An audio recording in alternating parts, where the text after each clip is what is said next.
Bom dia, meus irmãos.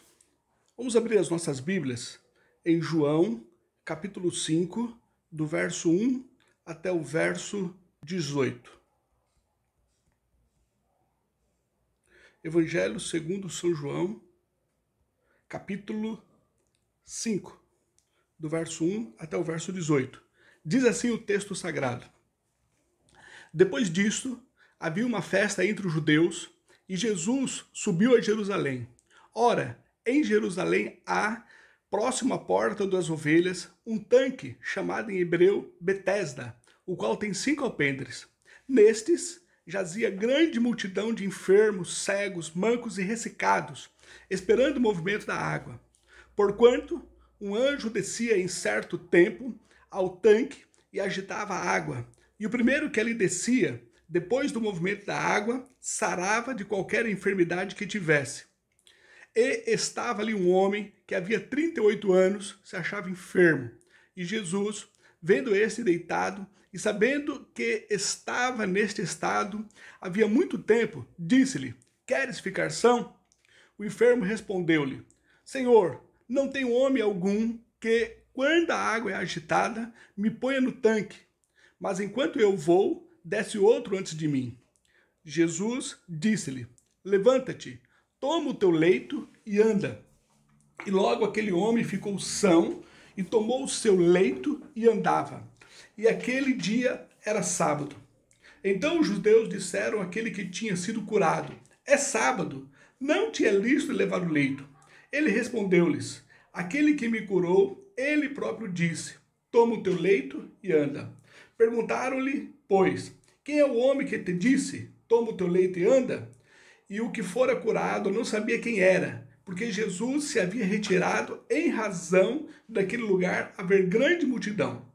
Depois, Jesus encontrou no templo e disse-lhe: Eis que já está são, não peques mais, para que não te suceda alguma coisa pior.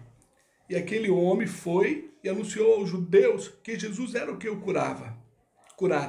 E por esta causa, os judeus perseguiram a Jesus e procuravam matá-lo, porque fazia essas coisas no sábado.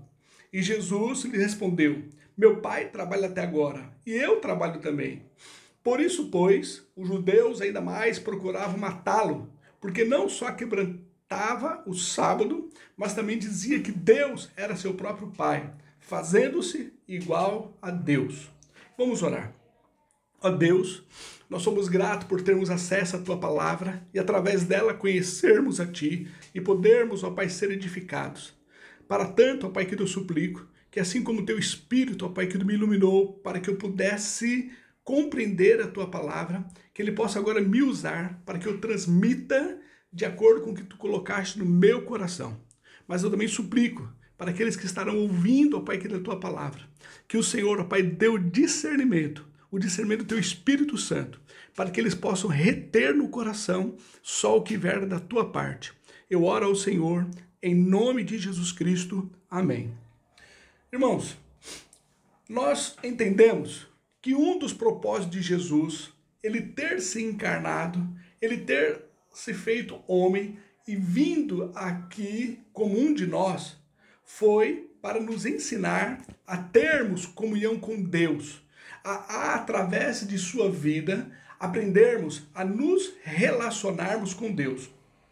Essa comunhão com Deus, ela resulta de nós conhecermos a Deus de uma forma mais íntima. Entendermos que o Deus a quem nós servimos, o Deus no qual nós o buscamos e o adoramos, ele não é um Deus distante, transcendental, mas é um Deus emanente, é um Deus presente. Não obstante ele estar nos céus, ele é também um Pai nosso, um Pai presente, um Pai no qual nós podemos ter comunhão com Ele íntima e andarmos em sua presença. Agora, esta comunhão é resultado, então, de conhecermos a Deus. Quanto mais o conhecemos, mais íntimos ficamos dele. Eu entendo que esse texto, ele tem esse objetivo. Nós vemos aqui a Jesus, o Deus encarnado, se revelando a nós, para que nós pudéssemos conhecê-lo, conhecer a Deus através de Jesus Cristo. Olha aqui o verso 18 até o verso 23 desse mesmo capítulo 5 de João. Ele diz: por isso, pois, os judeus ainda mais procuravam matá-lo, porque não só quebrantava o sábado, mas também dizia que Deus era seu próprio Pai, fazendo-se igual a Deus. Mas Jesus respondeu e disse-lhes: na verdade vos digo que o filho por si mesmo não pode fazer coisa alguma, se o Pai vir fazer, se o não vir fazer o Pai. Porque tudo quanto ele faz, o filho o faz igualmente. Porque o Pai ama o filho e mostra-lhe tudo o que faz. E ele lhe mostrará maiores obras do que essas, para que vos maravilheis. Pois assim como o Pai ressuscita os mortos e os vivifica, assim também o Filho vivifica aqueles que quer. E também o Pai a ninguém julga, mas deu ao Filho todo o juízo, para que todos honrem o Filho como honram o Pai. Quem não honra o Filho, não honra o Pai que o enviou. Então nós vemos que nós conhecemos a Deus através de Jesus Cristo. Jesus, ele se fez carne, ele andou entre nós, ele foi um de nós para que nós aprendêssemos através de sua vida, através de seu comportamento, através de suas experiências, como nós nos relacionarmos com Deus. E ele mostrou que podemos sim nos relacionarmos com Deus enquanto homens, pois Jesus, ele é 100% Deus, mas também 100% homem. É com essa ideia em mente, queremos então analisar esse texto. Esse texto ele fala que havia ali um tanque chamado Betesda, e Jesus então chegou-se até este tanque, e havia uma crença entre os judeus que um anjo, ele de tempo em tempo, ele movia ali as águas. E o primeiro que adentrasse ali o templo, ele era curado. Portanto, havia muitos cegos, muitos mancos, muitos enfermos, pessoas de diversas localidades iam ali a esse templo, aliás, a esse tanque, para que pudesse ser curado. Jesus, então, chegando-se ali, ele viu um homem que já fazia 38 anos, ele estava acamado em um leito. Levavam ele, então, no leito, o deixava lá, e ele não podia, então, andar. E já fazia 38 anos. Jesus pergunta se ele quer ser curado, e ele então responde: Senhor, não há ninguém que assim que eu vejo o movimento aqui da água, assim que o anjo então movimenta a água, me leve até lá para que eu seja curado. Mas Jesus, de pronto, o cura.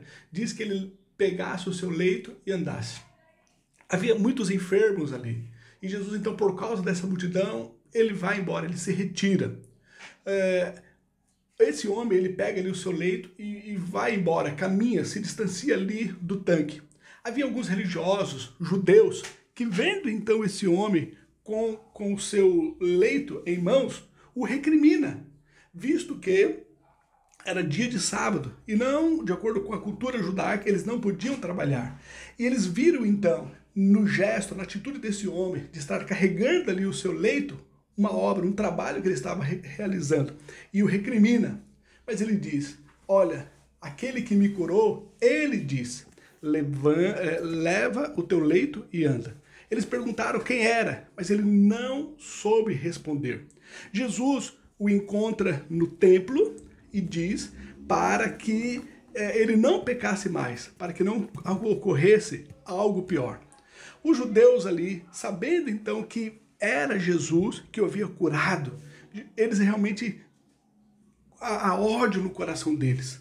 E eles querem então matar a Jesus, pois Jesus tanto fazia essas obras, curava ali os enfermos, como também se fazia igual ao Pai. Isso fez com que aqueles religiosos buscassem matar a Jesus. Pois bem, diante desse texto, diante dessa história, diante dessa narrativa, e nessa perspectiva de que nós vemos em Jesus Cristo o próprio Deus encarnado se revelando a nós, e nós então podendo olhar através de Jesus Cristo nós podemos conhecer a Deus? Vamos ver o que esse texto nos ensina. Quais as lições que podemos aprender a partir deste texto e então conhecermos a Deus. A primeira lição que eu vejo que esse texto aqui nos dá para nós conhecermos a Deus é que as bênçãos que vêm sobre nós é resultado da iniciativa divina, independente de nós mesmos. Olha, do verso 5 até o verso 9. Nós vemos aqui que a iniciativa para que esse homem recebesse a cura partiu de Jesus. Veja bem, foi Jesus que o viu. Foi Jesus que pergunta se ele quer ser curado. Em nenhum momento esse homem se direcionou a Jesus Cristo. Em nenhum momento partiu dele a iniciativa para que ele buscasse a Jesus Cristo. Não, foi o contrário. Foi uma iniciativa divina. Foi uma iniciativa de Jesus de ter ido ao encontro dele. Olha o verso 6, quando diz: E Jesus, vendo esse deitado e sabendo que estava neste estado havia muito tempo, disse-lhe: Queres ficar são? Veja bem, ele não tinha nenhuma expectativa em relação à divindade de Jesus. Olha o verso 7. O enfermo respondeu-lhe: Senhor, não tenho homem algum que, quando a água é agitada, me ponha no tanque, mas enquanto eu vou, desce outro antes de mim. Ele nem sabia que Jesus Cristo era Deus. Ele nem sabia que aquele homem que estava falando com ele era o próprio Deus encarnado. Ele não teve uma iniciativa de buscar a Jesus. Ele não tinha nenhuma expectativa em relação a que Jesus Cristo era Deus. Ele nem sabia quem era Jesus. Olha aqui o verso 12 e o verso 13. E perguntaram-lhe, pois, quem é o homem que te disse, toma o teu leito e anda? E o que fora curado não sabia quem era, porque Jesus se havia retirado, em razão de naquele lugar haver grande multidão. Veja bem, esse homem ele foi curado por iniciativa divina. Foi a benevolência, foi a misericórdia, foi a vontade de Deus que fez com que ele fosse curado. Por vezes nós achamos que são as nossas orações, por elas serem fervorosas, por serem orações piedosas, que faz com que Deus se mova a nosso favor. Mas não é isso que a Bíblia nos ensina. Em Romanos, capítulo 8, verso 26, nos mostra que as nossas orações elas são falhas e nós não sabemos nem ao mesmo orar. Olha o que diz Romanos, capítulo 8, verso 26. E da mesma maneira também o Espírito ajuda as nossas fraquezas, porque não sabemos o que havemos de pedir como convém. Mas o mesmo Espírito intercede por nós com gemidos inexprimíveis. Tiago, capítulo 4, verso 3 diz: Pedis e não recebeis, porque pedis mal, para o gastardes em vossos deleites.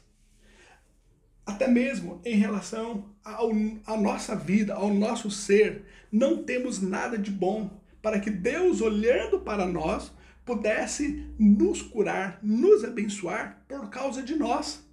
Não temos nada de bom. Olha o que diz Romanos, capítulo 7, o verso 18. Porque eu sei que em mim, isto é, na minha carne, não habita bem algum, e com efeito, o querer está em mim, mas não consigo realizar o que é bem. Veja bem, se nós somos abençoados, se nós somos alcançados com as misericórdias divinas, se as bênçãos de Deus têm sido derramadas sobre nossas vidas, isso é em virtude da vontade de Deus. Não é por causa de nós. Não é em virtude das nossas preces. Não é porque merecemos algo da parte de Deus. Esse texto mostra que este homem não teve nenhuma iniciativa em buscar a Jesus Cristo. Na verdade, ele nem conhecia a Jesus Cristo. Ele nem orou a favor de sua cura.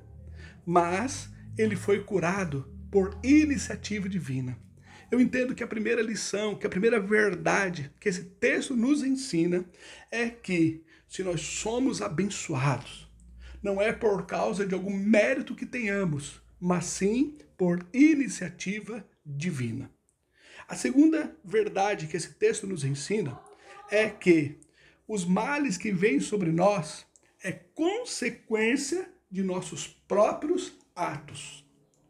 Isso é muito importante nós pensarmos sobre isso, porque por vezes queremos culpar a Deus, queremos culpar os outros em relação ao que vem sobre nós. Mas esse texto aqui nos mostra que os males que vêm sobre nós é consequência de nossos próprios atos. Olha o que diz aqui o verso 14. Depois Jesus encontrou no templo e disse-lhe: eis que já estás são, não peques mais, para que não te suceda alguma coisa pior. Esse texto aqui nos revela que o fato dele estar ali enfermo, já fazia 38 anos, foi devido ao pecado dele. E Jesus o exorta para que ele não peque mais, para que não venha suceder algo pior para com ele. A enfermidade que estava assolando a ele foi resultado dele, dos pecados dele. Veja bem, essa é uma verdade em relação a toda a humanidade. Nós estamos em Adão nós estávamos em Adão quando Adão ele pecou. Então, todos os males que estão neste mundo foi devido ao nosso pecado em Adão. Olha o que diz Romanos, capítulo 5, verso 12. Portanto, como por um homem entrou o pecado no mundo, e pelo pecado a morte, assim também a morte passou a todos os homens. Por isso que todos pecaram. Em virtude do pecado de Adão, nós fomos expulsos do jardim do Éden. O lugar de paz, de harmonia, de comunhão, de relacionamento com Deus, onde não havia o pecado, onde não havia a maldade. Isso foi quebrado devido ao pecado de Adão. E em virtude do pecado de Adão, e nós estávamos em Adão, todos nós fomos feitos pecadores. E como consequência dos nossos pecados, os males entrou neste mundo. Então, todos os males que nos assolam são consequência dos nossos pecados em Adão. Agora, não obstante os males que nos sobrevêm devido ao nosso pecado em Adão, também, ao cometer os pecados, somos vitimados. É isso que fala aqui o verso 14. Depois, Jesus encontrou no templo e disse-lhe: eis que já está são, não peques mais, para que não te suceda alguma coisa pior. Ao cometermos pecados, somos vitimados. As coisas que nos assolam são resultados das nossas atitudes. Por isso é muito importante nós fazermos um autoexame, ao invés de ficarmos murmurando contra Deus, ao invés de ficarmos culpando os outros, ao invés de ficarmos até mesmo culpando o diabo, devemos fazer uma autoanálise em relação a nós mesmos. Olha o que diz 1 Coríntios, capítulo 11, do verso 29 ao 30. Examine-se, pois, o homem a si mesmo, e assim coma deste pão e beba deste cálice. Porque o que come e bebe dignamente, come e bebe para a sua própria condenação, não discernindo o corpo do Senhor. Por causa disto, há entre vós muitos fracos e doentes, e muitos que dormem. Lamentações, capítulo 3, do 38 ao 44, diz: porventura da boca do Altíssimo não sai tanto mal como o bem? De que se queixa, pois, o homem vivente? Queixe-se cada um dos seus pecados. Esquadrinhemos os nossos caminhos e provemo-los, e voltemos para o Senhor. Levantemos os nossos corações com as mãos para o Deus dos céus, dizendo: nós transgredimos e fomos rebeldes, por isso tu não perdoaste. Cobriste-nos de ira e nos perseguiste, matastes, não perdoaste. Cobriste-nos de nuvens para que não passe a nossa oração. É o resultado dos nossos pecados, das nossas atitudes, da nossa falha, de não cumprirmos os mandamentos de Deus, de não andarmos em suas presenças. Somos, então, afligidos. Nós, ao invés de culparmos a Deus, devemos fazer um autoexame em relação às nossas atitudes. Essa é uma terceira lição que esse texto aqui nos dá. Uma terceira lição que o texto nos ensina é que os homens não conseguem ver as bênçãos de Deus na vida do outro porque não amam a Deus. Olha o que diz aqui do verso 10 até o verso 13. Então os judeus disseram àquele que tinha sido curado: é sábado, não te é lícito levar o leito. E ele respondeu-lhes: aquele que me curou, ele próprio disse: toma o teu leito e anda. Perguntaram-lhe, pois, quem é o homem que te disse: toma o teu leito e anda? E o que fora curado não sabia quem era, porque Jesus se havia retirado em razão de naquele lugar haver grande multidão. Os judeus não puderam ver a cura, eles não puderam ver a bênção de Deus naquele homem que já jazia naquele leito havia 38 anos. Eles não puderam ver a bênção que Deus fizeram com ele, porque eles não amavam a Deus. Ao invés deles ficarem satisfeitos, felizes com o que aquele homem recebera, eles, ao contrário, o criticaram. Essa crítica, essa maldade do coração deles em relação àquele homem que fora curado, foi em virtude deles não amarem a Deus. Houve aqui uma perseguição mesquinha contra o que fora abençoado, como resultado deles não amarem a Deus. Eles ficam cegos, aqueles religiosos que criticaram aquele homem que estava levando o seu leito, eles ficaram cegos em relação ao Deus da bênção. Olha aqui do verso 15 até o verso 18. Aquele homem foi e anunciou aos judeus que Jesus era o que o curara. E por esta causa os judeus perseguiram a Jesus e procuravam matá-lo, porque fazia essas coisas no sábado. E Jesus lhe respondeu: meu pai trabalha até agora, e eu trabalho também. Por isso, pois, os judeus ainda mais procuravam matá-lo, porque não só quebrantava o sábado, mas também dizia que Deus era seu próprio pai, fazendo-se igual a Deus. Eles se levantaram contra Jesus Cristo. Eles se levantaram contra esse homem, porque a maldade no coração deles faziam com que eles ficaram cegos. E essa maldade no coração deles é porque eles não amavam a Deus. Pessoas que não amam a Deus, elas não conseguem ver a bênção de Deus na vida de outras pessoas. Do verso 19 até o verso 36, Jesus ele dá aqui evidências de sua comunhão com o Pai, e que o Pai se revela através dele. E por fim, os denuncia que eles não conhecem o Pai e não o amam. Olha aqui o verso 37 e o verso 42. E o Pai que me enviou, ele mesmo testificou de mim.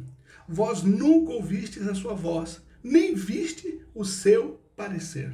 E o verso 42. Mas bem vos conheço, que não tendes em vós o amor de Deus.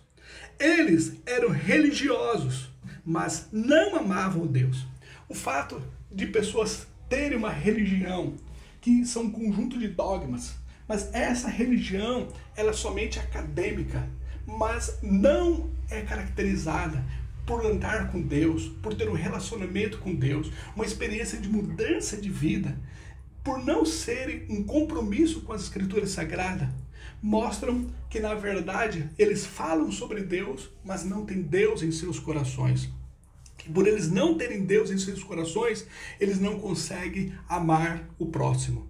Olha o que diz 1 João, capítulo 4, verso 20. Se alguém diz, eu amo a Deus e odeia seu irmão, é mentiroso. Pois quem não ama seu irmão ao qual viu, como pode amar a Deus a quem viu? Veja bem, é um ciclo vicioso. Eles não amam a Deus por não quererem a Jesus. E por eles não quererem a Jesus, eles não conseguem ver as bênçãos de Deus na vida das pessoas. E assim os perseguem. Eles perseguem as pessoas que são abençoadas porque eles não amam a Deus. E assim o ciclo continua. Eles não amam a Deus porque eles não querem a Jesus Cristo. Esse é o ciclo vicioso. São pessoas que são religiosas, mas as pessoas que não conhecem a Deus, não amam a Deus. E por isso, quando eles veem as bênçãos de Deus na vida de outras pessoas, eles criticam, eles se zangam, eles demonstram todo o seu ódio contra aqueles que são abençoados por Deus. Pois bem, são essas as lições que nós podemos aprender a partir deste texto. Concluindo, resumindo, Deus nos ama, por isso nós somos abençoados, independente de nossos méritos. Mas as bênçãos de Deus é iniciativa divina. E segundo, somos pecadores e por isso os males nos sobrevêm. No mundo nós teremos aflições. Esse lugar onde teremos uma bênção será somente lá no céu, onde as nossas lágrimas serão enxutas, onde não haverá mais dor, não haverá mais pranto, não haverá mais morte. Mas aqui neste mundo, importa que por muitas aflições entremos no reino de Deus. Então, não obstante vivermos uma vida consagrada a Deus, estamos sujeitos de sermos afligidos, porque nós pecamos em Adão. E por fim, pessoas que não amam a Deus, elas não conseguem amar o próximo, ou ver as bênçãos de Deus na vida do próximo. Por isso elas perseguem os outros. Vamos orar. Ó Deus, em nome do Senhor Jesus Cristo, ajuda com que nós sejamos gratos a Ti por tudo que nós temos recebido e olharmos para as bênçãos que vêm sobre nossas vidas por causa de Jesus Cristo. Em Jesus Cristo, em virtude da cruz do Calvário, e não por causa dos nossos méritos. Que possamos aprender através, ó Pai, da nossa experiência com a cruz de Cristo, entendermos que nós somos abençoados, e aí crescermos, ó Pai, nosso relacionamento contigo. Pai, em nome de Jesus, nos ajuda a que nós façamos um autoexame e nós nos purificarmos nossos pecados, para que não venha sobre nós males piores. Porque o Senhor disciplina aquele que ama, e que nós possamos, ó Pai, viver em santidade. Não obstante os males que já estamos sujeitos por causa deste mundo que jaz no maligno, mas que nós, ó Pai, venhamos andar em santidade com o Senhor, para que não acumule mais mal sobre as nossas vidas. Ó Deus, abençoa os nossos inimigos, abençoa aqueles, ó Pai querido, que não conhecem a Ti. Usa de vossa misericórdia para com eles e revela a tua graça, o teu amor para com eles, para que eles possam amar a Ti e a partir do amor que eles têm para contigo, poder amar os outros. Assim, ó Pai, nós oramos a Ti, em nome de Jesus Cristo. Amém.